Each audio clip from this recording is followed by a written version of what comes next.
Gigantism, as we know it today, is caused by dysfunctions in certain glands. A famous case is Robert Wadlow, who reached a staggering height of 272 centimeters before he passed away in 1940 at just the age of 22. Wadlow had an impressive physical strength, which he kept until his health began to fail in his final years. He's thought to have died from an infection in his right ankle, caused by a poorly fitted brace just a week earlier. But glandular dysfunctions can't explain the countless legends about giants. Sure, throughout history there might have been individuals with these rare conditions. However, ancient legends talk about entire populations of giants, not isolated cases. Many of these sources even describe giants between 3 and 7 meters tall, with extraordinary strength and at times immortal or extremely long lifespans. The book of Genesis in the Old Testament mentions the Nephilim, a word meaning those who descended. These giant beings are said to have been born from the union between divine beings who came down from the sky and the daughters of men. Similar stories appear in many cultures. Ancient Indian scriptures, sacred Thai or Sri Lankan texts, Egyptian, Irish, and Basque legends, and even Native American traditions.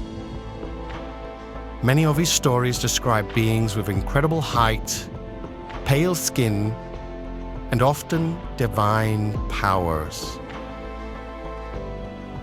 But do we have any physical evidence of these mysterious figures? Surprisingly, yes.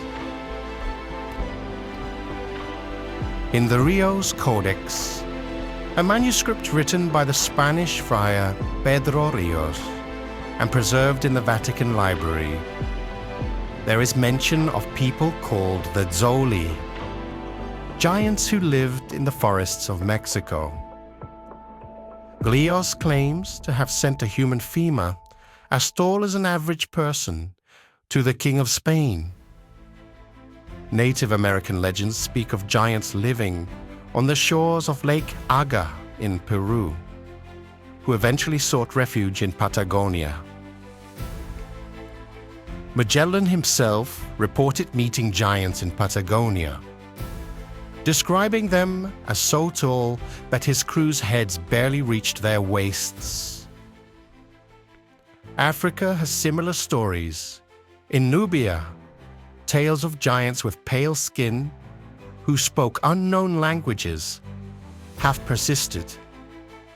In Tanzania, people still talk about giants who once farmed and mined. In the 19th and 20th centuries, especially in American newspapers, there were countless articles describing the discovery of giant bones, said to belong to a mysterious humanoid race. In 1992, a priest named Carlos Waka made a remarkable discovery in Ecuador, unearthing bones of men as tall as 7 meters, displayed in a museum he founded until his death in 1999.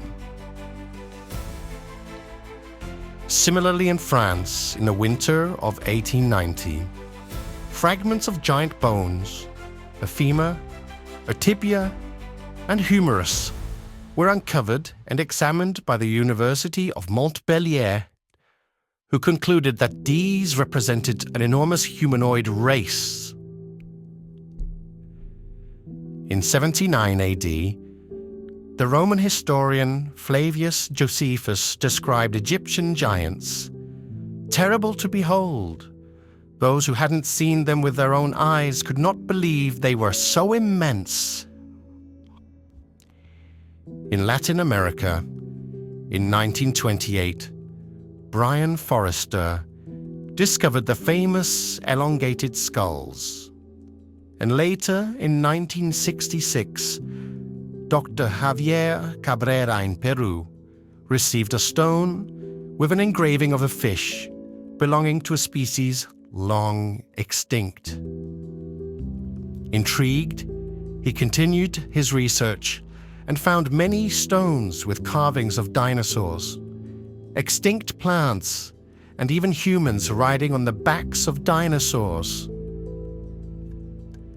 Analysis revealed these carvings were at least 12,000 years old.